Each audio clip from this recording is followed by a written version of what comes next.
Okay, welcome to another Orbiter 2010 video, and this video is a follow-up to my Moon to ISS video that I did. I wanted to come back to the point where I had just completed the eject burn for going over to the Earth. And remember, our intended goal was to rendezvous with the ISS, so we want to arrive back at Earth so that we're already in plane with the ISS. And there's a couple things that I want to check here. Right after that burn's complete, the ISS ideally, I have to change orbit lines here.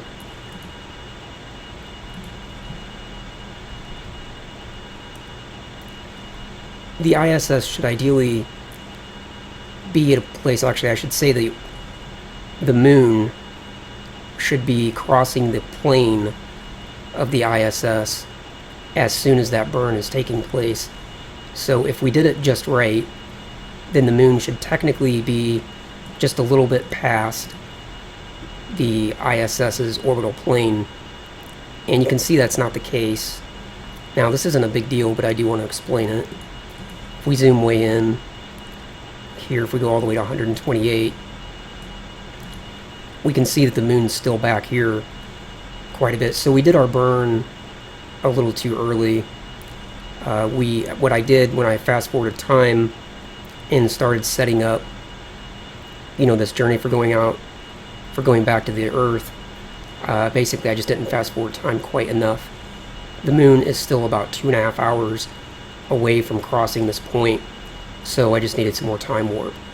Is when the burn's taking place, it's ideal if the Moon is right over that position, so when the burn's done, then the Moon should just be passing over the orbital plane of the ISS. So the timing wasn't quite right, but that's actually okay. There's a margin of error here that's large enough that we can compensate for that with a mid-course correction. And it's important to know that because, I don't want people to walk away with the impression that if you don't get that burn exactly at the right second, that the whole trip is ruined. That definitely isn't the case. There's a fairly large margin of error there, but the closer you can get it to right here, the better off you're going to be. So that's the first thing that I could have improved. Now I'm going to go back to the ISS, or rather the XR2,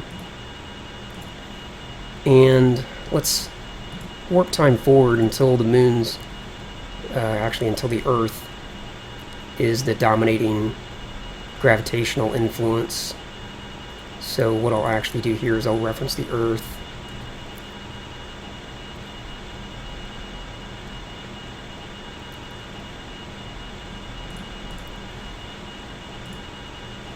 And we're just going to wait for the gravitational readout of the Earth to say 0.50, and that'll also be indicated up here in the HUD. It'll say orbit Earth. And I'm running the DX7, the inline client at the moment, so I can show the orbit lines using that add-on that only works with the DX7. So let's take a look here at our orbital path back to Earth. I gotta zoom way out so we can see this information. Let me find an angle that makes sense. Okay, so here's the Moon, obviously, going around the Earth in that direction. It's going this way. So we left the Moon over here. The Moon's since traveled all the way over here. And the green line is obviously our orbital path as we left the Moon, and we're coming back to Earth. Now if we come around over here and zoom in a bit, we can see that as we're on our way back to Earth, the blue line here is the ISS. So we can see that our plane isn't quite matched up, and that's to be expected. It's not going to be completely perfect. We're going to need a mid-course correction of some kind. The question is, how to do the mid-course correction. When's the best time to do it? And I really just didn't do it very well at all. in the other video. I went back and looked at it, and some things that were apparent to me in watching the replay just weren't apparent to me when I was actually doing the flight. But I think this visualization helps show the problem, or helps show, what we need to have happen. And what we need to have happen is we need to have our orbital plane, bent so that it more closely matches the ISS. Now, if we bring up align plane MFD, we've already got the Earth reference, so let me target the ISS. And let me bring up orbit MFD over here. Now, we're going to reach periapsis back at Earth in 130,000 seconds. We can see that here. And we can see in align plane MFD that we're going to reach the node in 18,000 seconds.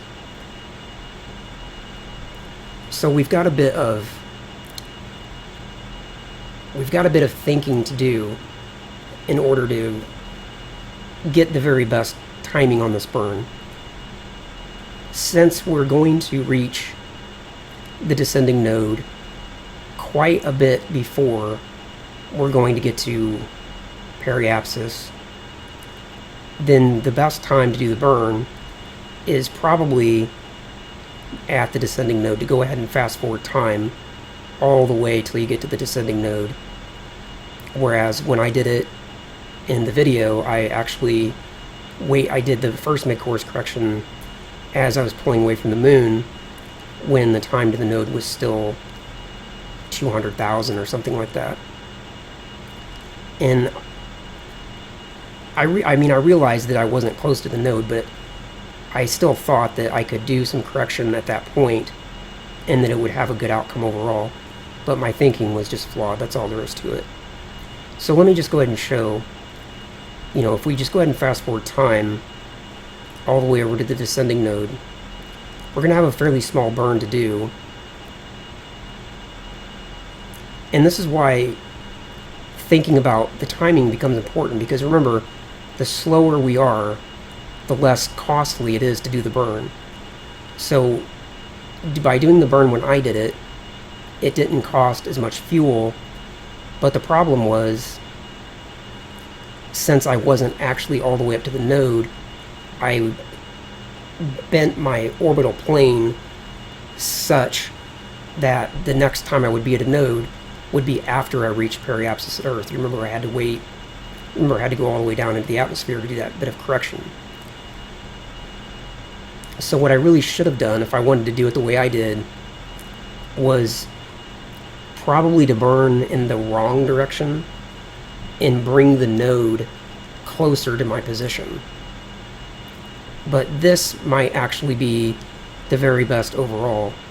So let's go forward to the descending node. And we're getting reasonably close. Time warp getting out of control. Now that I'm down to 0.1x, let's take a look at what that's going to cost.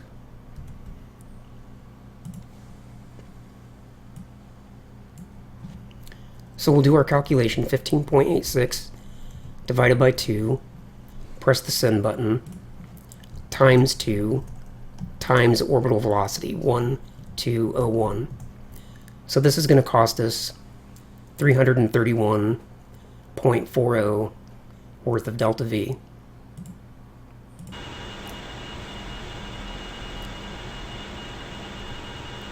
Let's go ahead and go back to real time.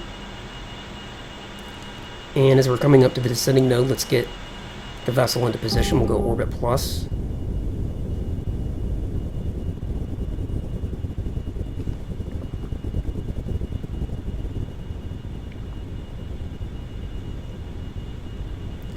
And there's something else we're going to have to watch out for here. I'm going to go back to 0.1. I want to bring down the PEA. So if I do this burn and it starts raising the PEA, then I'm going to want to shut off orbit normal and do a bit of correction to bring down the relative inclination and bring down the PEA at the same time. because I don't want to hit I don't want to get back to Earth with an altitude of 1,200 kilometers. And by the time you're this close to the Earth, you know, with the gravitational readout of 0.55, this is getting somewhat reliable. So we don't want to have our PEA stating that it's that high. But let's go ahead and get ready to do this burn. It's coming up here in just a second. There it is. Okay, you can see that's raising our PEA. So let's turn that off. Rotation. And let's pitch this way. And that'll bring down the PEA at the same time. And keep an eye on our relative inclination. A little bit more. Translation. I think I overshot. Yeah, I did. So let me put in a little bit of reverse translation.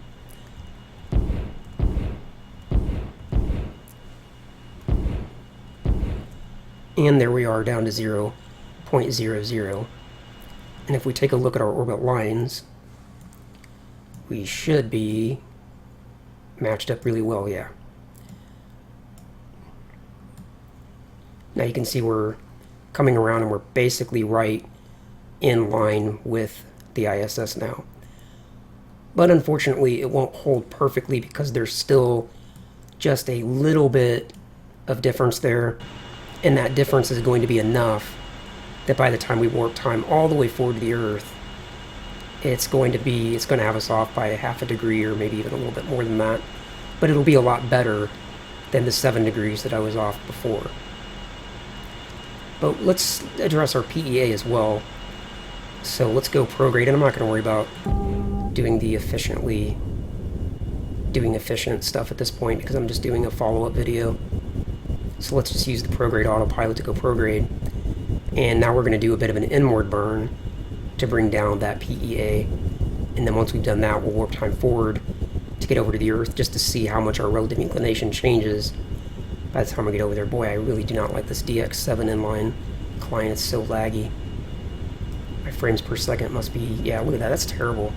I get 300 frames per second with the DX D3, D9. This is terrible.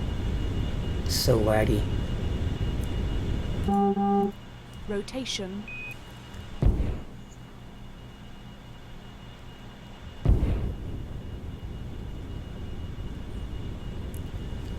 It's taking 3 seconds just to kill rotate. Alright, so let me rotate minus 90 so that I'm over to 270. That'll be inward.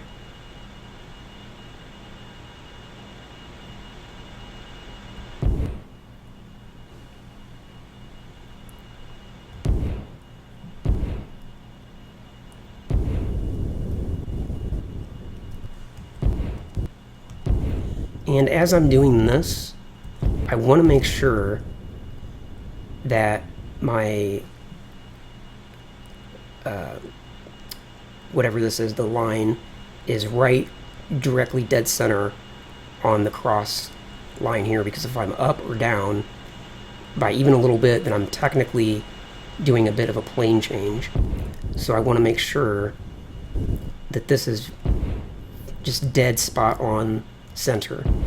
And as I'm doing the burn, if I notice the relative inclination changing at all, I can use Control 8 or Control 2 to pitch up or down to make sure that that relative inclination doesn't change. Okay, so let's bring our PEA down.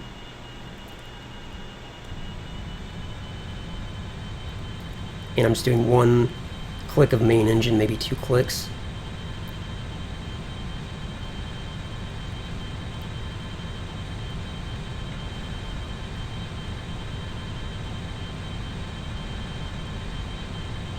Watching the align plane to make sure I'm not adding in any plane change in either direction.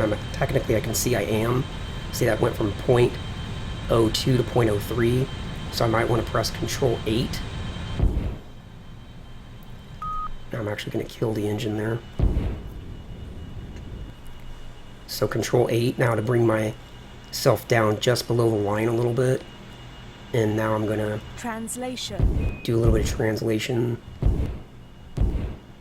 to bring the PEA down the rest of the way. And I think the PEA is going up as I get closer to Earth. Let me put in a little bit of 10x time warp to see which direction it's going. Yeah, it's going up. So if I leave it at 80, then by the time I get back to Earth, it's going to be, 150 or something. So let me bring the PEA all the way down to like 20 kilometers. And I can see I'm affecting my plane, so Rotation. let me get that back up a little bit. Translation.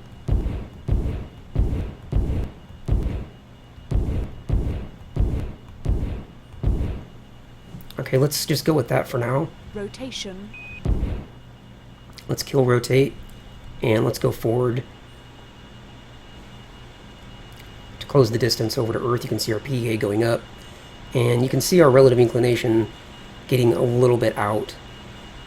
And there's a few things we can do about that, but mainly we're just going to wait till we get to the next node.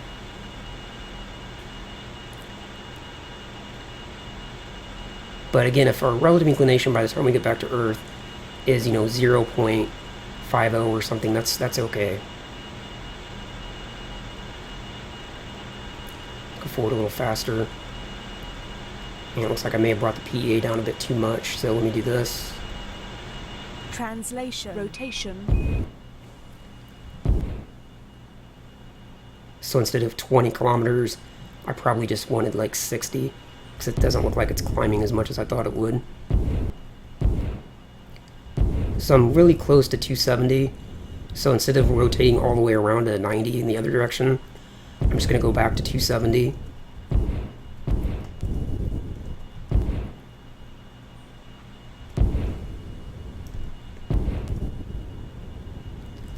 Get right on the line, if I can.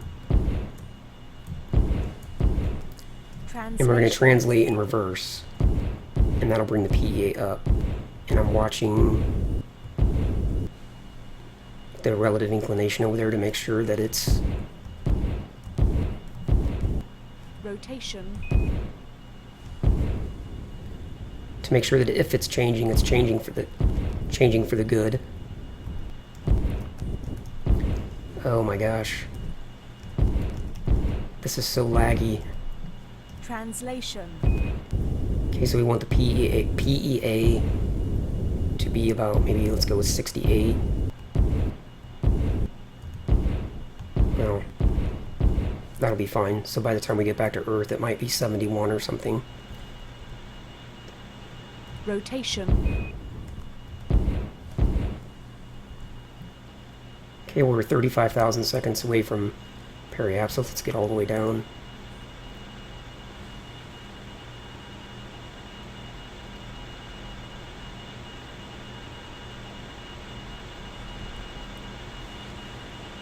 Okay.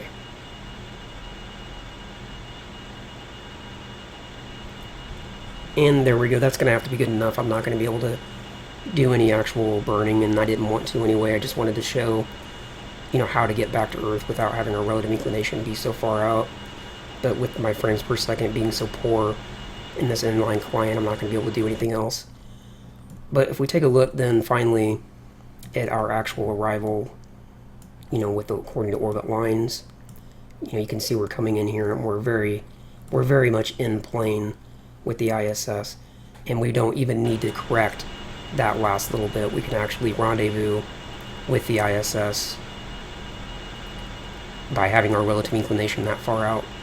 But since we are technically going down into the atmosphere, it would make perfect sense if we have the opportunity, which we will, because we're going to hit periapsis in 1,300 seconds, and we're going to reach the node shortly after, so we would be able to, during our atmospheric braking maneuver, we'll be at the ascending node, so we would be able to steer ourselves to get that all the way to 0.00. But this is far better than arriving at Earth, with the relative inclination being close to 7, like it was before. Let me exit out of this, because there's one other thing that I wanted to show. Let me close this horrible DX7 version and open D3D9 client.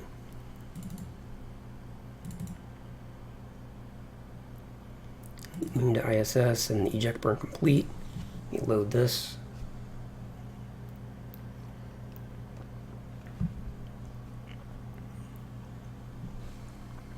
The only reason I ever opened that other All version systems nominal. of Orbiter is just so I can have those orbit lines, because unfortunately that add-on is not compatible with D3D9. But you can see here my frames per second's over 400, so this is just so much smoother. I really wish that add-on would be updated to work with this client. But anyway, let's we're back here in this scenario, and I wanted to kind of show my flawed thought process. So let's warp time forward to the point where the stage is going to update, and that's going to happen when the moon's gravitational influence drops to about 0.02.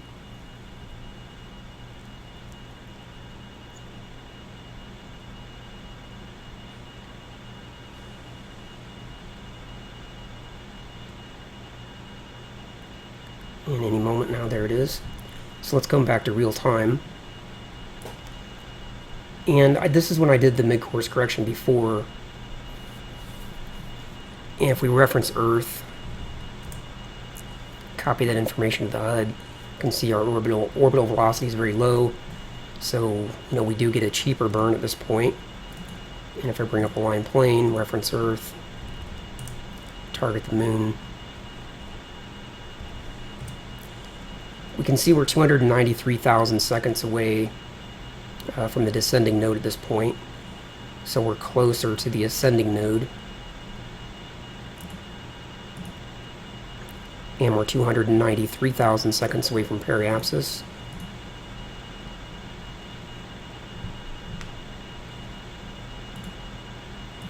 So those actually match exactly. So what we can do here,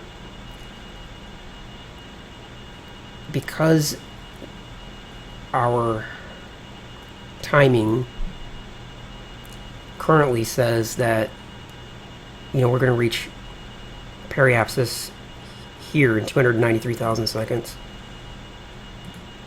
and we're going to reach the node, because we're past the ascending node, so we're not going to reach the descending node for 293,000 seconds according to actually I'm targeting the wrong thing. There we go. I knew something didn't look right there. So now we're targeting the ISS. So we're 208,000 seconds away from the descending node. Now, what I can do though, if I want to actually speed up the point where I can cross the node, I can Translation. Rotation. I can basically rotate the wrong way and bring my time to the node down so that I'll get there faster. But when I do that, it's going to make my relative inclination worse. Like at the moment, I'm 11.74 off plane. And we can kind of use transx to know what to do here. We come over to maneuver mode, turn maneuver mode on. We go to change plane, and we can just add in some plane change and see which way we need to go.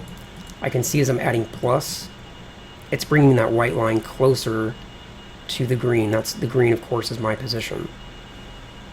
And if I were to reset this and go the other way with it, you can see that's taking me farther away from the node.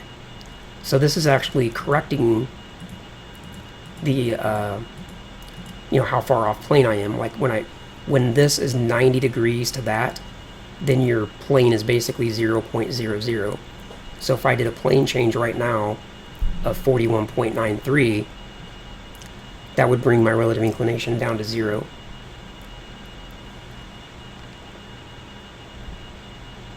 Or close to 0. But it wouldn't be perfect.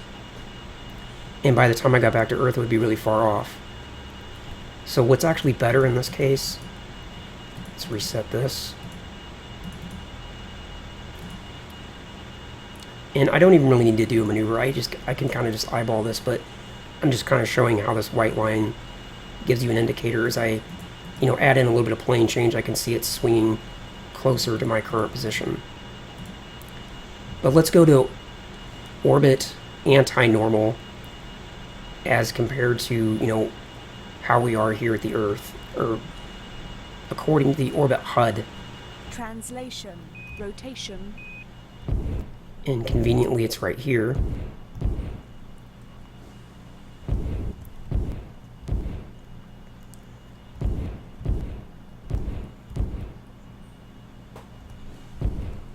Okay, so now I'm just going to do a one click of main engine. You can see it's raising my relative inclination, so it's making it worse. But it's bringing the time to node down. It's bringing it closer to me. So if we actually were to pay close attention here in TransX, you would see that white line swinging closer to my current position. Now I don't want to bring this all the way to 0, because that would throw my relative inclination so far off. But if I need to bring the time to node down, that's how I do it. And the reason that I might want to bring it down would be, let's say that my periapsis time was less than the time to the node. So my time to node is 186,000 right now. But let's say my time to the node was 300,000 seconds. So that would mean that I wouldn't reach the node until after I was at periapsis. In some cases, that just isn't going to work because you have no opportunity to correct your plane. So by going to the opposite direction, I can just do a little bit of a main engine burn, or even translation for that matter, and I can bring the time to the node, down. I can bring it closer to my position.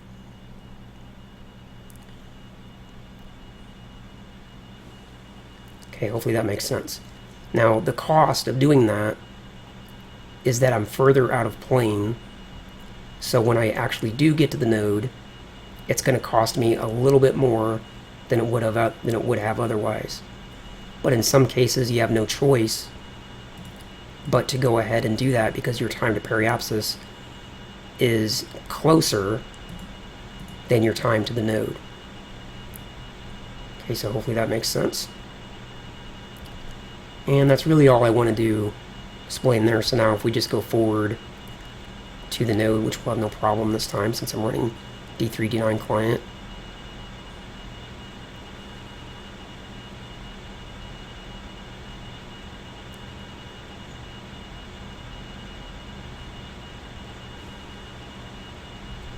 Slow things down a little bit. Getting pretty close. And are accidentally overshot. Well, let's go orbit normal.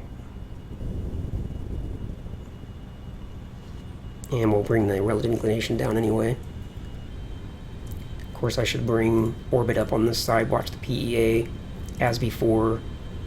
And you can see it's going up. Rotation. So again, I would actually want to rotate, or actually turn that off and put in some rotation this way. And that'll correct the relative inclination and bring the plane down at the same time. I should say that will bring the plane down and the PEA at the same time. It looks like the PEA is currently coming down faster than the relative inclination, so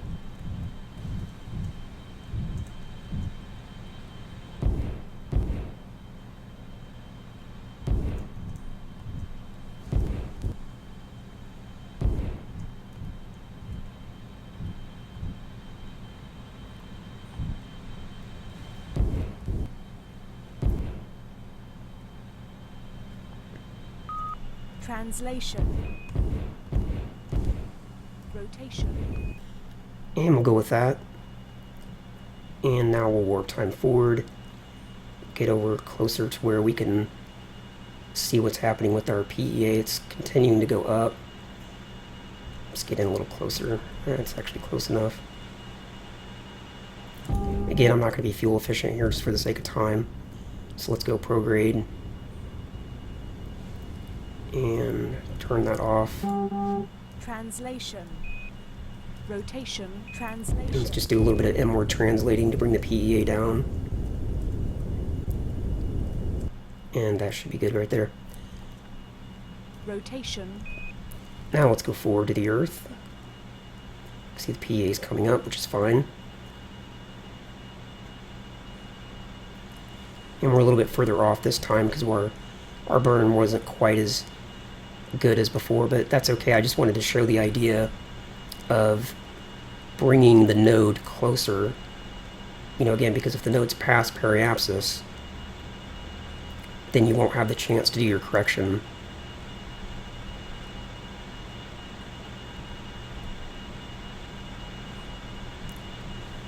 Okay, so there it is, and hopefully that all makes sense. And I'm actually going to redo this whole flight from the very beginning, and the next time I do it, I'll make sure that I get everything right. But in the meantime, I wanted to do this follow-up video because I don't know how long it's going to be before I go back and redo the whole flight again. So it just gives some additional information showing that, you know, we can definitely get back to Earth.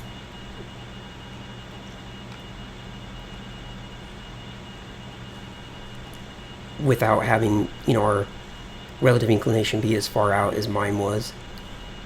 Even though I left the moon too soon, it was all the mid-course correction that messed me up in the main video. That's why I ended up back at Earth, you know, with a 7-degree relative inclination. So you can definitely get back here with, you know, much closer to 0.00. It may be very, very difficult to get a perfect relative inclination upon arrival unless your timing is absolutely perfect.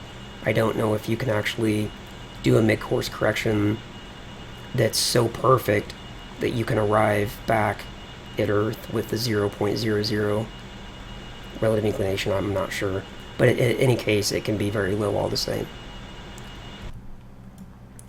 It's going to wrap it up for this additional video. If you have any questions about all of this, go ahead and leave your questions down below, and I will see you next time.